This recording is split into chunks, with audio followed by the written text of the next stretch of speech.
दोस्तों, ये जो कहानी आज मैं आपको सुनाने वाला हूँ, ये कहानी आपकी ज़िंदगी बदलने की हिम्मत रखती है। बस शर्त यह है कि आपको इस कहानी को थोड़ा ध्यान से सुनना पड़ेगा। तो कहानी है एक हिरन की। एक बार एक हिरन जंगल में पानी की तलाश में घूम रही थी, भटक रही थी इधर से उधर। बहुत प्यास लगी थी उस हिरन को, बहुत देर से भटक रही थी पानी की तलाश में, लेकिन उसे पानी कहीं पर भी नहीं मिल रहा था। थोड़ी देर जंगल में इधर उधर और भटकने के बाद वो हिरन एक पेड़ के नीचे बैठ जाती है, एक झाड़ के नीचे बैठ जाती है। तो उतने में उसे पानी की नदी की आवाज़ सुनाई देती है। तो हिरन उस झाड़ के नीचे से उठकर फौरन वो पानी की आवाज़ की तरफ आगे बढ़ती है। तो वो जो देखती है उसके सामने एक बड़ी सी नदी। तो जैसे ही वो हिरन उस नदी को देखती है तो बहुत खुश होती है, मानो उसे डबल से कोई जिंदगी मिल गई है नई। वो फौरन दौड़ते हुए उस नदी के पास जाती है और जैसे ही पानी पीने के लिए अपना सर नदी में झुकाती है तो उसकी नज़र अपने राइट पर पड़ती है। वो जैसे ही अपने राइट में देखती है तो उसे शिकारी नजर आता है, हाथ में तीर लिए हुए, निशाना तान कर खड़ा हुआ। फिर जैसे ही उस हिरन की नज़र अपने लेफ्ट में पड़ती है तो उसे एक शेर नजर आता है झाड़ियों के पीछे। अब हिरन पानी वानी सब भूल जाती है, कुछ भी नहीं रहता उसके दिमाग में, प्यास वगैरह। फिर वो हिरन पलटकर अपने पीछे देखती है तो उसे भयंकर आग लगी हुई दिखती है जो कि धीरे धीरे उसके तरफ बढ़ रही थी। अब हिरन जाए भी तो जाए कहाँ? राइट में देख रही थी तो शिकारी नजर आ रहा था जो कि निशाना तान कर खड़ा हुआ था, और अपने लेफ्ट में देख रही थी तो शेर नजर आ रहा था। सामने तो गहरी और लंबी चौड़ी नदी थी और पीछे तो आग लगी हुई थी। चारों रास्ते बंद हो चुके थे, चारों तरफ से मुसीबत आ चुकी थी।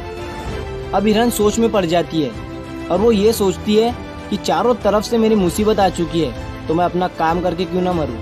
मुझे वैसे भी तो मरना ही है तो मैं पानी पीकर क्यों ना मरूं।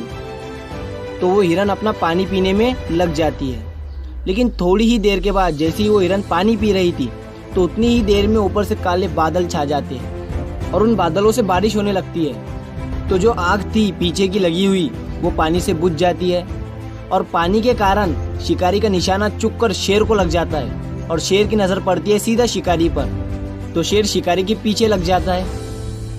तो जैसे ही हिरन को पता चलता है, जैसे ही हिरन पानी पीने के बाद अपना सर ऊपर उठाती है तो वो अपने राइट में देखती है, उसे शिकारी कहीं पर भी नज़र नहीं आता है। वो अपने लेफ्ट में देखती है, उसे शेर भी नज़र नहीं आता है। वो अपने पीछे मुड़कर देखती है तो जो आग थी वो बुझी हुई दिखती है। मोरल ऑफ द स्टोरी, मेरे दोस्तों, इस कहानी से हमें ये सीख मिलती है कि इंसान की ज़िंदगी में भी प्रॉब्लम आती नहीं है, और जब आती है तो चारों तरफ से आती है, जिस कारण हर इंसान डर जाता है, घबरा जाता है अपनी इन प्रॉब्लम से।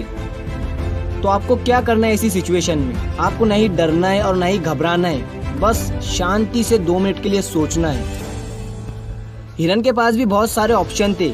हिरन भी ये सारी सिचुएशन को देखने के बाद या तो पानी में छलांग लगा सकती थी या फिर इधर उधर भाग सकती थी, लेकिन उसने शांति से सोचा और वो अपने काम पर लगी रही। वो पानी पीने आई थी और वो पानी पीने लगी। इंसान भी अपनी कामयाबी से थोड़ी ही दूरी पर रहता है, लेकिन उसे मुसीबतें दिखनी शुरू हो जाती है, घर की प्रॉब्लम, पैसों की प्रॉब्लम, जिसके कारण वो कुछ नहीं कर पाता है, घबरा जाता है, डर जाता है। लेकिन आपको ना ही घबराना है ना ही डरना है, बस आपको अपने काम पर बने रहना है। मेरे दोस्तों, उम्मीद करता हूँ आपको ये कहानी पसंद आई होगी। तो ये मत सोचना कि ये दुनिया क्या कहेंगी, कर गए तो एक दिन ये दुनिया तुम्हें देखेंगी।